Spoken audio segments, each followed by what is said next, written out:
fate is all set in stone. You can't change how it ends. I'm not gonna lie to you folks, when I hear the word Soulslike, my eyes start to glaze over and I imagine the sweet release of death.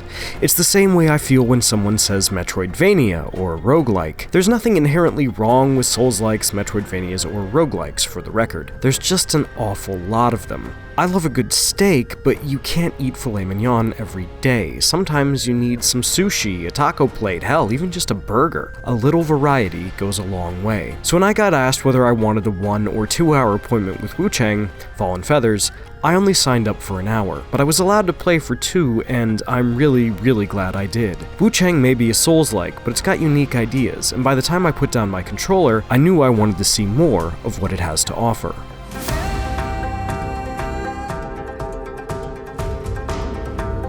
Wuchang Fallen Feathers sets itself apart from the Jump with its unique art and setting. It takes place in the land of Shu during the latter part of the Ming Dynasty. That single choice sets what I played of Wuchang apart from just about every other Souls-like. Most games in this genre aren't shy about their dark fantasy aspirations. In theory, that should mean everything looks a little different. In reality, that means most games look like Dark Souls, which means that most games really look like Berserk. I like Berserk, but it's not great when it looks like everything stepped out of one of Kentaro Miura's panels. Wuchang's dark fantasy, make no mistake, but its setting means a lot of what I saw looks and feels unique and colorful. The story's got an interesting setup too. You play as Wuchang, a pirate with a nasty bout of amnesia. In my demo, she woke up without knowing who she was or what was going on. Unfortunately for her, amnesia might be the least of her problems. You see, Wuchang has contracted a disease known as the feathering. It starts small. Feathers form on your limbs, but as the disease progresses, you lose your memories, go mad, and undergo a, quote, monstrous transformation, unquote. There's no known cure, but that doesn't mean our girl is just gonna lie down.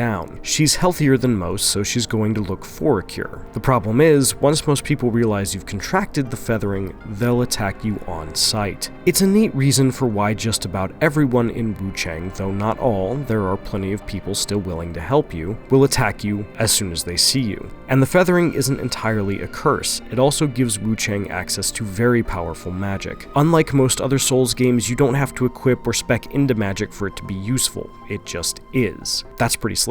The other big thing Wuchang does is make each of its weapons unique. Each one is different in very subtle ways. The Great Axe in my demo could block, but parrying was a technique that was essentially reserved for a longsword. Other weapons didn't have either ability, opting instead for attack skills to lay on the hurt. And you can't just fire off those skills any time, either. Using them, aside from block and parry, which you always have, provided you've equipped a weapon with them, takes charges, which you build by pulling off perfect dodges or parries. Nailing perfect dodges and parries also charges your magic. Wuchang isn't quite as fast as Bloodborne, but it's faster than most Souls-likes and encourages you to be aggressive to build those charges. The dance is still here against bosses, and you shouldn't charge in blindly, but Wuchang is less about waiting for enemies to whiff an attack and punishing them, and more about forcing them to swing at you, building those charges, and then cashing in for big damage, either through weapon abilities, magic, or attacks that deal damage while switching to your other equipped weapons. It's a nice change of pace from traditional Souls-likes, and forces you to take risks to gain access to your best stuff. Even leveling up is its own thing. Instead of dumping points into your core stats,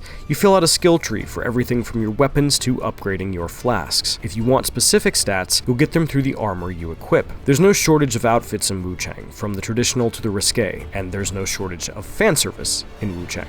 But you're not just playing Fashion Souls or looking at core stats here. You'll always want to make sure you're picking the right resistances. If you're losing to enemies with swords, you might want some slashing resistance. Getting smashed by a big hammer, bludgeoning resistance is the way to go. Magic got you down? Get some magic resistance in you. These choices matter, and I appreciate that your gear matters, even if I could have done without some of the fan service. There are still bonfires, here they're shrines, and resting at them, which in Wuchang is known as entering the dream, still respawns any enemies you've defeated. Even that, though, isn't necessarily safe. The first time I entered the dream in my demo, I was attacked by a large bird-like boss. I lost the fight that followed, but when I went back to the dream, the boss wasn't there. I couldn't tell you what the deal with that was, but it was interesting, and I kept wondering when, or if, I would get another shot at him. I didn't, but I'm interested in getting another crack at him and figuring out what that stuff is all about. Speaking of bosses, I did get to square off with 3 of them during my time with Wuchang. and none of them corresponded to the big dude in armor stereotype. From Software got that right with Artorias the Abyss Walker, and they, and many others, have leaned on similar versions of that fight since. Often imitated, never duplicated, as the saying goes. Wuchang isn't interested in sitting down at that table, though. Instead,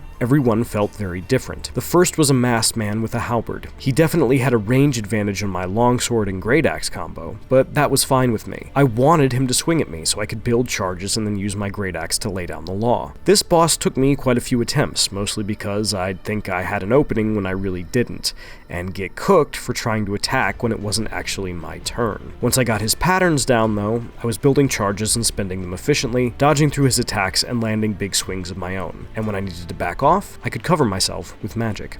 The second fight was against someone who seemed to have been transformed by the feathering.